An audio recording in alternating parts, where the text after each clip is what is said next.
Assalamualaikum warahmatullahi wabarakatuh. Pada kesempatan kali ini kita akan belajar untuk tema 3 kelas 6 mengenai tokoh dan penemuan untuk muatan PPKN, yaitu mengenai hak dan kewajiban. Baiklah, kita akan mulai untuk pembahasannya. Coba perhatikan kegiatan Edo pada gambar berikut ini. Di situ terlihat Edo sedang belajar dengan memanfaatkan berbagai alat listrik. Coba perhatikan, apakah Edo sudah merasakan manfaat adanya listrik? Ya, benar sekali. Edo sudah merasakan manfaat listrik untuk menggerakkan kipas angin, menyalakan lampu, dan untuk menyalakan radio atau tape recorder. Coba perhatikan, apakah Edo sudah menghemat energi listrik? Iya, benar sekali, belum. Karena ada peralatan yang seharusnya tidak dinyalakan, namun ketika ia sedang belajar dinyalakan. Contohnya, lampu belajar dinyalakan bersamaan dengan lampu ruangan, serta tape recorder yang dinyalakan ketika dia sedang belajar. Padahal penggunaan tape recorder itu tentu saja akan mengganggu konsentrasi ketika belajar, sehingga Edo belum bisa menghemat listrik ya. Coba perhatikan, apakah dia sudah melaksanakan kewajibannya? Tentu saja kewajiban dalam menghemat listrik. Belum. Iya, benar sekali. Oke, apa sih kewajiban itu? Nah, kita akan bahas pada materi berikutnya. Hak dan kewajiban, apa bedanya? Hak adalah segala sesuatu yang kita terima setelah melaksanakan kewajiban. Jadi hak adalah sesuatu yang kita terima. Sedangkan kewajiban adalah segala sesuatu yang harus kita kerjakan. Jadi perbedaannya, kalau yang harus kita laksanakan namanya kewajiban, namun yang kita terima itu adalah hak. Baiklah, hak dan kewajiban tentu saja saling berkaitan. Keduanya harus dilaksanakan secara seimbang. Namun perlu kalian ingat, kewajibanlah yang harus dilaksanakan terlebih dahulu daripada hak. Setelah kewajiban dilaksanakan, maka kita tentu saja akan memperoleh hak kita. Coba perhatikan aktivitas ini. Terlihat anak sedang belajar. Apakah dia sudah mendapatkan haknya untuk memperoleh pendidikan? Iya, tentu saja ia sudah berhak untuk memperoleh pendidikan. Oke, berikutnya. Ada anak sedang berbincang dengan orang tuanya. Orang tuanya sangat memperhatikan apa yang dibicarakan anak tersebut. Apakah dia sudah mendapatkan haknya untuk menyampaikan pendapat? Benar sekali, anak ini sudah memperoleh haknya untuk menyampaikan pendapat. Hal itu terlihat dari sikap kedua orang tuanya yang memperhatikan anak itu ketika berbicara. Yang ketiga, perhatikan ada seorang anak yang dibully oleh teman-temannya ketika di sekolah. Apakah dia sudah mendapat haknya untuk memperoleh hidup yang aman? Tentu saja belum. Melakukan bullying itu sangat mengganggu hak seseorang untuk memperoleh kehidupan yang aman, sehingga kalian tidak boleh melakukan bullying kepada teman kalian, karena itu adalah perilaku yang tidak tercela. Sekolah kita, SDN Menteng Dalam 01, sangat mengupayakan untuk mencegah terjadinya bullying di lingkungan sekolah. Yang keempat, ada anak sedang belajar, namun kedua orang tuanya sibuk menyaksikan TV, menonton TV, dan bermain handphone. Terlihat di situ ayahnya sedang sibuk bermain tab. Apakah anak itu sudah mendapatkan haknya untuk memperoleh kasih sayang? Tentu saja belum. Seharusnya ketika anak itu belajar, orang tua mendampingi dan televisi dimatikan ketika jam belajar. Oke, dari 4 peristiwa itu tentu anak-anak sudah paham ya.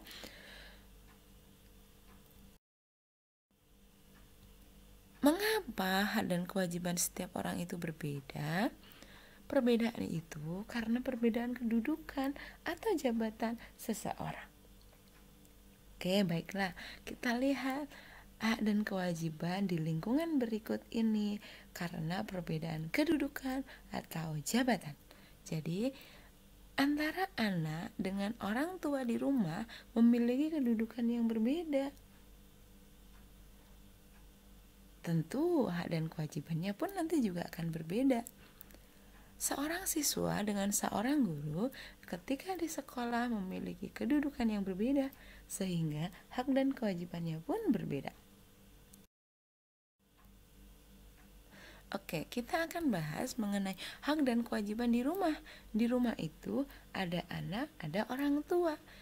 Sebagai seorang anak, apa kewajiban kalian? Yang pertama, yang harus dilakukan adalah menghormati orang tua. Yang kedua adalah melaksanakan nasihat orang tua. Yang ketiga adalah menyayangi keluarga. Menyayangi keluarga itu ditujukan untuk orang yang lebih muda daripada kalian. Sedangkan untuk orang yang lebih tua itu wajib dihormati. Berikutnya adalah menjaga kebersihan rumah. Jadi, meskipun kalian masih SD, namun kalian juga bertanggung jawab untuk menjaga kebersihan rumah kalian. Berikutnya adalah membantu orang tua kalian. Kalian punya kewajiban untuk membantu orang tua sesuai dengan kemampuan dan kekuatan kalian. Tidak dipaksakan, namun harus membantu sesuai dengan kemampuan. Karena membantu orang tua adalah kewajiban seorang anak ketika di rumah. Itu tadi kewajibannya. Sekarang apa hak kita atau hak kalian sebagai anak ketika di rumah? Yang pertama adalah mendapatkan kasih sayang dari kedua orang tua kalian, baik dari ayah maupun dari ibu. Yang kedua, mendapatkan perlindungan keamanan dari kedua orang tua ketika di rumah. Yang ketiga adalah menyampaikan pendapat. Anak-anak punya hak yang sama untuk menyampaikan pendapat ketika di rumah sedang melakukan musyawarah atau diskusi. Yang keempat adalah mendapat jaminan kesehatan. Manakala kalian sedang sakit, maka kalian berhak untuk mendapatkan layanan kesehatan dari orang tua berupa pemeriksaan dari dokter maupun pemberian obat. Selain itu, ketika anak-anak sehat, maka kalian berhak untuk mendapatkan jaminan kesehatan berupa makanan yang sehat dan bergizi untuk menjaga kesehatan kalian. Berikutnya adalah mendapatkan pendidikan. Ketika kalian disekolahkan oleh kedua orang tua kalian, dimasukkan ke SDN Menteng Dalam 01, berarti kalian sudah mendapatkan pendidikan sebagai hak kalian sebagai anak di rumah.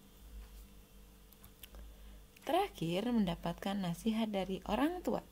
Perhatikan ya, mendapatkan nasihat itu adalah hak, namun melaksanakannya adalah kewajiban. Jadi kita terima dulu kewajiban itu, kita laksanakan, baru kita akan memperoleh hak kita.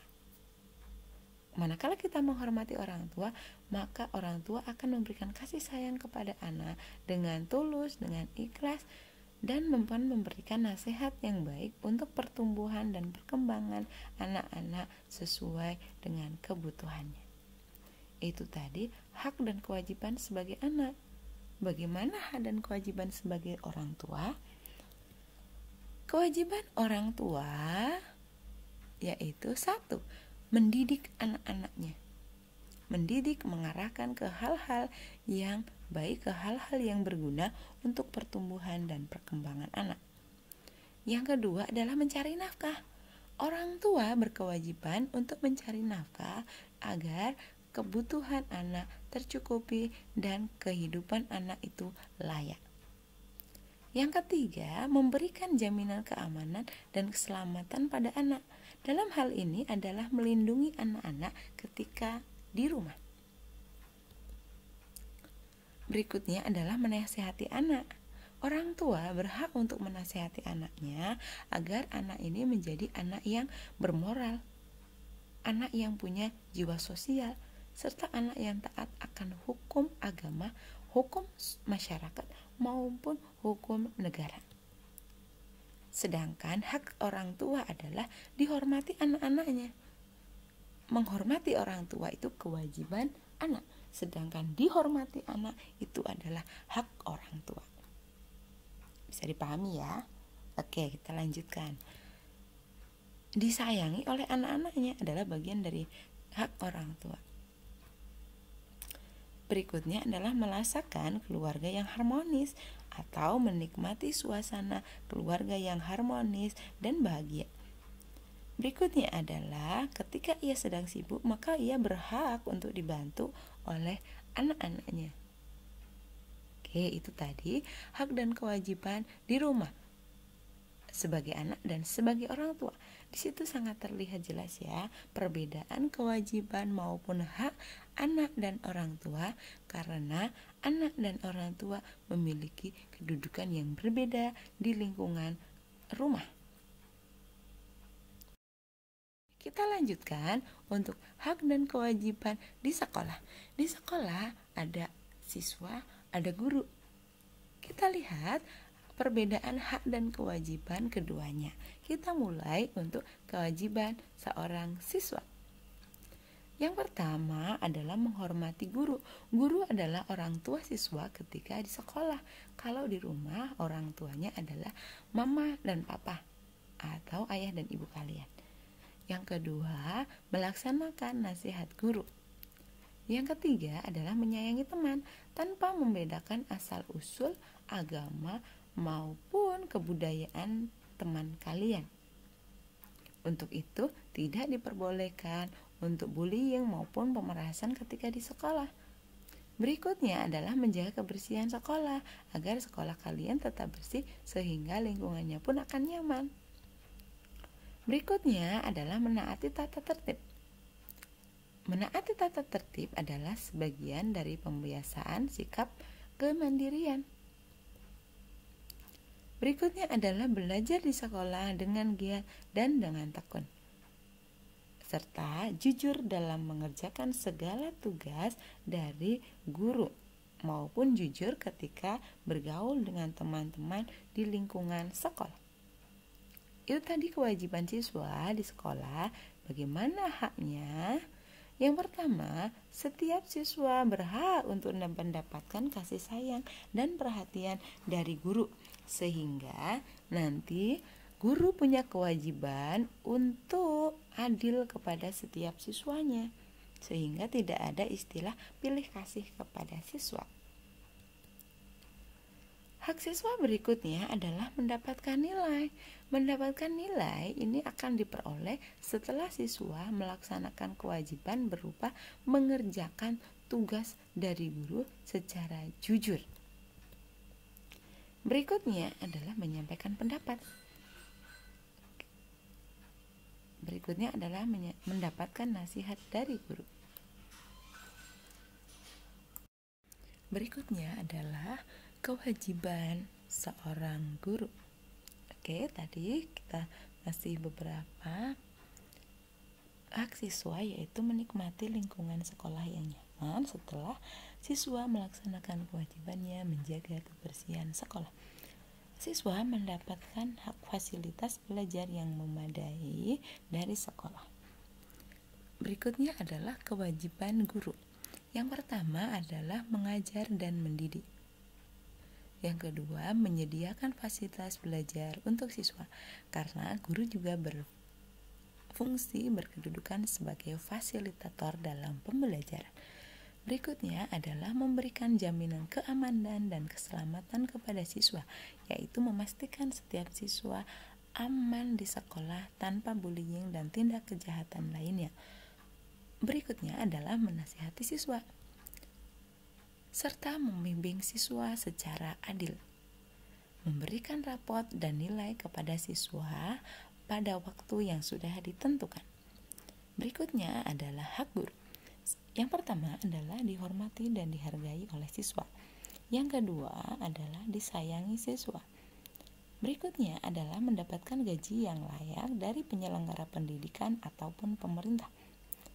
Yang keempat, menikmati suasana yang nyaman di sekolah setelah melaksanakan kewajibannya berupa menjaga kebersihan sekolah.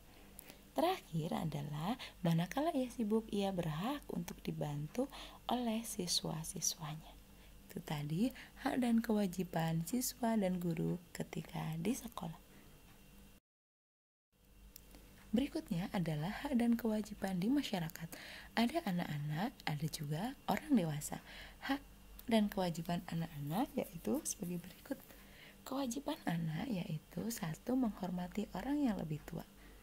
Yang kedua adalah menjaga fasilitas umum.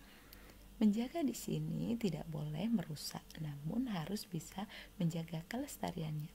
Yang ketiga adalah menyayangi teman ataupun anak-anak yang lebih kecil. Berikutnya, menjaga kebersihan lingkungan sekitar. Terakhir adalah menaati tata tertib yang ada di lingkungan masyarakat.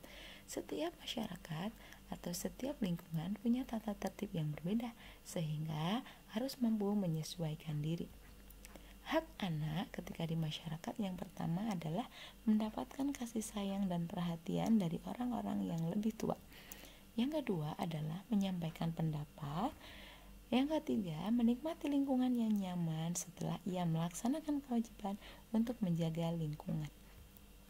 Terakhir adalah mendapatkan fasilitas bermain yang lengkap, sehingga ia perlu untuk menjaga fasilitas umum. Ya kan, baru nanti ia mendapatkan hak untuk bermain dan menggunakan fasilitas itu dengan benar. Berikutnya adalah kewajiban orang dewasa di masyarakat. 1. Menjadi contoh bagi anak-anak serta remaja. Yang kedua, menghormati tetangga di lingkungannya. Ketiga adalah menjaga kerukunan di masyarakat. Yang keempat adalah menjaga fasilitas umum. Berikutnya adalah menjaga kebersihan lingkungan. Terakhir adalah mengikuti kerja bakti dengan tanggung jawab. Apa hak yang didapat orang dewasa setelah melakukan kewajibannya? Yang pertama adalah dihormati serta dihargai orang lain. Yang kedua adalah menikmati suasana lingkungan yang nyaman, yang sehat, serta yang bersih. Ketiga adalah menikmati keamanan lingkungan. Berikutnya adalah menyampaikan pendapat secara sopan. Itu tadi mengenai hak dan kewajiban di masyarakat. Oke, ayo kita laksanakan kewajiban baik sebagai anak ketika di rumah, sebagai masyarakat, maupun sebagai siswa dengan penuh tanggung jawab. Terima kasih sudah memperhatikan pembelajaran ini dengan baik. Jangan lupa untuk membuat rangkuman dari pembelajaran ini. Sampai jumpa.